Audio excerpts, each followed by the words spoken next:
Salut la team, comment vous allez? J'espère que vous allez bien. Ravi de vous retrouver à nouveau dans la suite de notre projet Sukivi. Dans cette vidéo, nous allons entamer la deuxième partie de ce projet qui concerne la logique. La première partie étant tout simplement la création des interfaces qu'on a terminé dans la précédente vidéo. Maintenant, nous allons un peu parler de logique du code. C'est-à-dire simplement qu'est-ce qu'il faut faire lorsque l'utilisateur interagit avec tel bouton ou lorsqu'il remplit tel champ de formulaire. Maintenant, si vous allez sur Visual Studio, vous allez ouvrir tout simplement le dossier package qui se trouve dans les ressources de cette formation. Je vous conseille en fait d'importer le dossier en entier et pas seulement que les fichiers. Donc, c'est tout simplement un paquet qui va contenir des modules qu'on va utiliser dans le projet. Le premier module, en fait, c'est le module user, d'accord? Et lorsque vous ouvrez ce module, en fait, c'est tout simplement une classe qu'on a instanciée. Et cette classe s'appelle user par défaut. Et on n'a rien d'autre à l'intérieur que l'initialisation et une fonction, une méthode du moins, du nom de getData. À l'initialisation, en fait, il n'y a pas grand chose à dire. Si vous avez suivi, en fait, le cours sur l'APOO, en fait, on a juste simplement enregistré en fait des données de notre utilisateur, de son mot de passe, son pseudo, son nom, âge, sexe, taille, poids et son travail. Et ensuite, nous avons une méthode spéciale qui s'appelle getData, d'où la fonction principale est de retourner sous forme de dictionnaire l'ensemble des informations de notre utilisateur, d'où l'utilisation de cette propriété avec les double underscore. Les propriétés ou méthodes avec double underscore sont des propriétés ou méthodes spéciales qu'on n'instancie pas nous-mêmes. En fait, c'est similaire au underscore init ici, d'accord? Et le underscore dict underscore a pour fonction de retourner en fait sous forme de dictionnaire l'ensemble des propriétés de votre classe. C'est tout, ok? Donc, ensuite, nous avons testé un peu la classe. Attention, en fait, lorsque je faisais ce test-ci, je n'avais pas renseigné l'ensemble des informations ici. Si je ne m'abuse, là, j'ai 5 données, oui, c'est ça. Et là, ça tourne autour de 7, 8 ou 9 données, en fait. Donc, si vous lancez ça, en fait, elle va tout simplement planter. Il va falloir faire des compléments de données ici. OK? Alors, maintenant, la première ligne, le if ici, c'est tout simplement une condition qui permet d'exécuter la suite de l'instruction, c'est-à-dire le test de la classe. Et ce if, en fait, ne s'applique que si le programme est exécuté depuis ce user. Voilà, d'où le nom en fait. On dit simplement si le nom du fichier, d'accord, est égal à main, alors là, tu exécutes ce test-ci. Sinon, bah, tu n'exécutes pas. Pourquoi est-ce qu'on fait ça? Tout simplement parce que c'est un module, d'accord, et on va devoir l'importer. Et à l'import, en fait, sans cette condition, lorsque vous allez vouloir importer votre module, il va exécuter tout le fichier, c'est-à-dire tout cela sera exécuté y compris. Maintenant, cette ligne d'instruction, en fait, permet de bloquer l'exécution de ce code-ci dans un autre fichier, mais pas dans le fichier source. Maintenant, on va passer à la classe data. Le module data est un module un tout petit peu plus long et plus complexe que le module user. D'accord?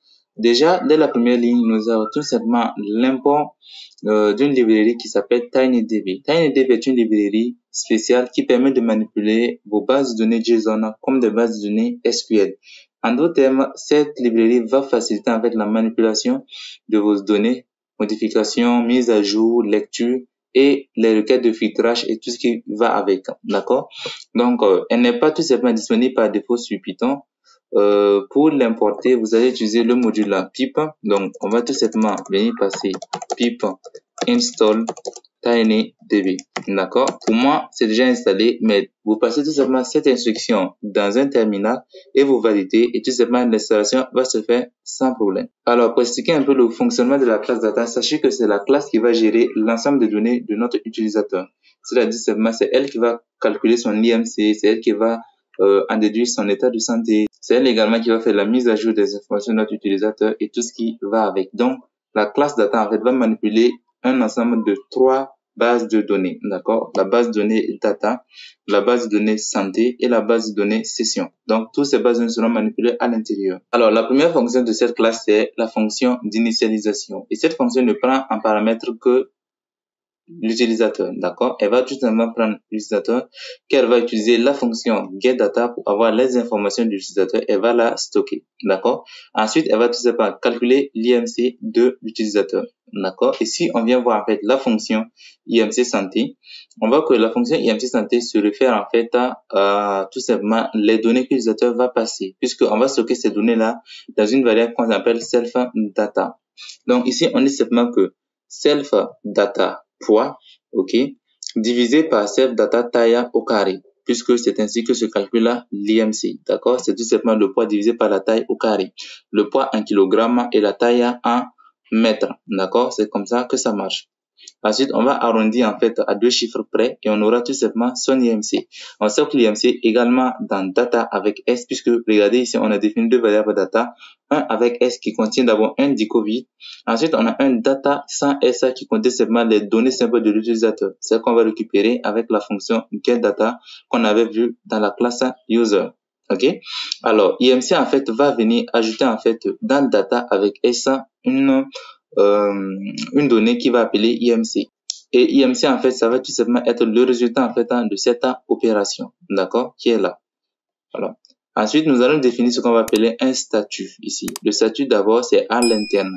Et le statut, on va utiliser une fonction qui s'appelle getStatut, d'accord? Et cette fonction, on va vite aller voir ce qu'elle va nous retourner. Si on part à GoDefinition, voilà la fonction getStatut.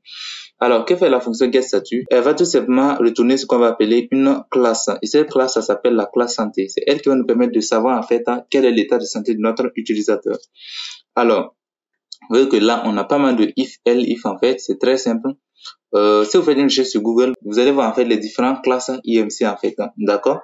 Donc, on dit tout simplement que lorsque l'indice de masse corporelle est inférieur à 18,5, l'utilisateur est de classe 1. D'accord? Lorsque elle est comprise entre 18,5 et 25 ans, l'utilisateur est de classe 0. Ainsi de 25 à 30, classe 2, 30, 35, classe 3, 35, 40, classe 4. Et autrement, c'est-à-dire que si elle est supérieure à 40, on est à la classe numéro 5. Et ensuite, on retourne simplement la classe santé. Donc, si on remonte un tout petit peu, voilà, on revient ici. Voilà, là, on va récupérer le statut avec la classe, le get santé statut. D'accord? Et ensuite, on va également stocker ça dans data avec S en fait, avec le nom santé. Donc, santé doit contenir statut. OK? Alors, si on revient ici pour venir voir la fonction getSanté qui est là, voilà. Cette fonction, en fait, va utiliser TinyDB pour manipuler la base de données santé. OK? Alors, on va d'abord définir une variable qu'on va appeler DB. Et DB va contenir une base de données TinyDB. Et la TinyDB, en fait, ne prend tout simplement que l'adresse, en fait, de la base de données ici, santé.json. Alors, ensuite, nous allons définir une query. Puis, nous allons tout simplement poser une requête de type get. Donc, on va dire que db.get, on va passer la query. On dira que query.id qui doit être égal, en fait, à self.data de santé. Alors, si ça, c'est égal, en fait, à la classe santé qui a été stockée ici, voilà, rappelez-vous, la fonction getSantéStatut qui est là, en fait, te donne une classe comprise entre 1 et 5, entre 0 et 5 du moins. Alors, si ça, c'est égal à ça, je veux tout simplement que tu récupères cette donnée-là et que tu retournes ça. Donc, si par exemple, on tombe sur un utilisateur qui est tout simplement de classe 0, c'est-à-dire que si on revient ici, voilà, on dit, supposons que son IMC soit inférieur, soit compris entre 18,5 et 25, c'est-à-dire que c'est la classe 0. Alors, si cette ID-là est égale à 0, comme c'est le cas ici, elle va tout simplement se contenter de retourner ce dictionnaire-ci. D'accord? Et là, vous voyez que le dictionnaire contient d'autres informations comme la maladie, comme on dit ici, pas normal, la raison qu'on va tout simplement donner en fait une raison, voilà, pourquoi est-ce que c'est ainsi. Ça, c'est moi, j'ai rempli, d'accord? C'est pas l'OMS qui remplit ça, ça c'est moi, je l'ai fait. Hein? Là, je dis simplement que si le point est normal, c'est que certainement la personne prend soin de sa ligne. Ensuite, les conseils, on le demande simplement ici de continuer comme ça.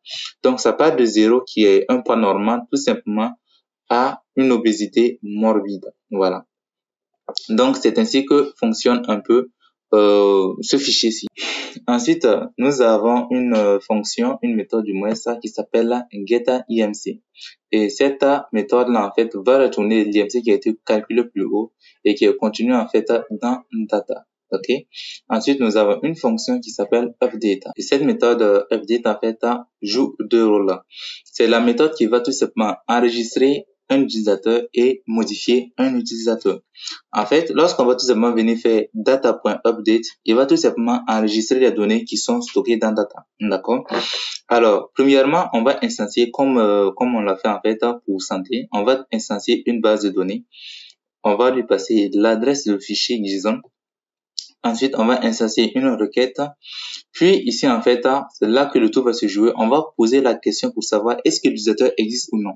Parce que en fonction, en fait, de l'opération update ou insert, c'est-à-dire mise à jour ou insertion, en fait, cela va dépendre du pseudo de l'utilisateur. Si l'utilisateur existe déjà, alors on fait tout simplement une mise à jour. Mais s'il n'existe pas, on effectue une insertion. Donc ici, on pose une requête. On va lui dire, en fait, que db.search, on va demander de faire une recherche et on va utiliser la query user. On va dire que si user.userdata.pseudo est égal en fait à self.data.pseudo, c'est-à-dire que si cette requête-là retourne une valeur supérieure à 0, d'où en fait l'instruction len, qui va tout simplement voir si la collection qui est retournée, parce qu'elle va nous retourner un tableau qui est une collection, a une taille supérieure à 0. Donc, si la taille est égale à 0, on suppose qu'il n'a pas trouvé d'utilisateur qui répond à ce pseudonyme-là. Donc, on va venir faire une insertion. On va faire dv.insert, on va tout simplement faire self.data. Et ensuite, on retourne automatiquement pour quitter. Maintenant, si ça n'est pas respecté, c'est-à-dire que ces returns ne sera pas pris en compte. Et là, on va mettre à jour, en fait, toutes ces données-là, self-data, mais à la condition que user, en fait, .userdata.pseudo est égal à ce pseudonyme-là. D'accord? Donc, c'est comme ça que ça marche. Alors, après update, on a la méthode getUser. Cette méthode va prendre en paramètre le pseudo et le mot de passe. Alors, cette méthode, en fait, va nous permettre de récupérer un utilisateur lorsque l'utilisateur va essayer de se connecter, par exemple. D'accord? Donc, on va venir lui dire simplement que, voilà, tu vas instancier à nouveau une base de données et une requête. Là, tu vas essayer de faire cette opération-là. Tu vas rechercher un utilisateur, d'accord? Et tu vas récupérer la valeur 0. Si ça ne retourne pas une erreur, c'est que on a un utilisateur qui est récupéré ici. Alors, on va récupérer les données de notre utilisateur avec user de data. Puis, on va effectuer le test sur le mot de passe, puisqu'on veut vérifier en fait que l'utilisateur existe et que son mot de passe est valide pour qu'il puisse se connecter. Donc, on va lui dire en fait, tu vas prendre dans data que tu as récupéré ici, tu vas récupérer le mot de passe et tu vas comparer avec le mot de passe qu'il a entré ici en paramètre. D'accord? Et si ce mot de passe correspond, alors tu vas retourner, voilà, cette information-ci.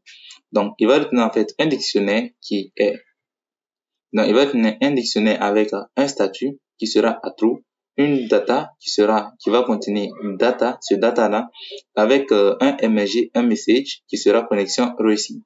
Sinon, tu vas retourner statut false, data vide et MG égale utilisateur non trouvé.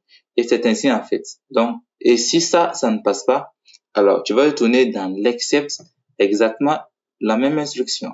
Maintenant, au-dessus de la méthode getUser, on a un truc nouveau, un arrobase classe méthode.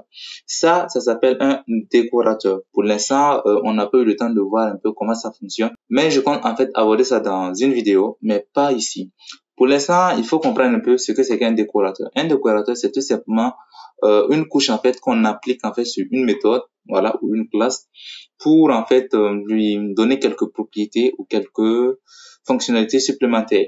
Par exemple, le décorateur class méthode en fait va permettre à notre fonction getUser d'être considéré en fait comme une méthode de classe et non une méthode d'instance. J'explique. Les autres méthodes ici, c'est-à-dire update, getIMC et tout ça, c'est des méthodes d'instance. C'est-à-dire simplement qu'il va falloir que j'instancie data pour pouvoir les appeler. Par contre, la méthode getUser peut être appelée depuis la classe, mais c'est depuis data. On peut tout simplement dire data.getUser et on va tout simplement lui passer un pseudo, un mot de passe et ça va marcher. Ok, donc j'espère vraiment que l'explication a été assez limpide. C'est tout simplement pour gagner en temps que j'ai pas voulu en fait développer ces deux modules-là en fait dans la vidéo. Mais si le besoin s'en présente, je pense qu'il sera nécessaire que je le fasse quand même. Mais pour l'instant, on va utiliser ces fichiers dans la suite de la formation. Voilà, soyez tranquille, ça va marcher très bien. Pas besoin vraiment de se prendre la tête. Et après, si besoin s'en présente, comme je l'ai dit, je vais tout simplement reprendre en fait la construction de tout ça ensemble.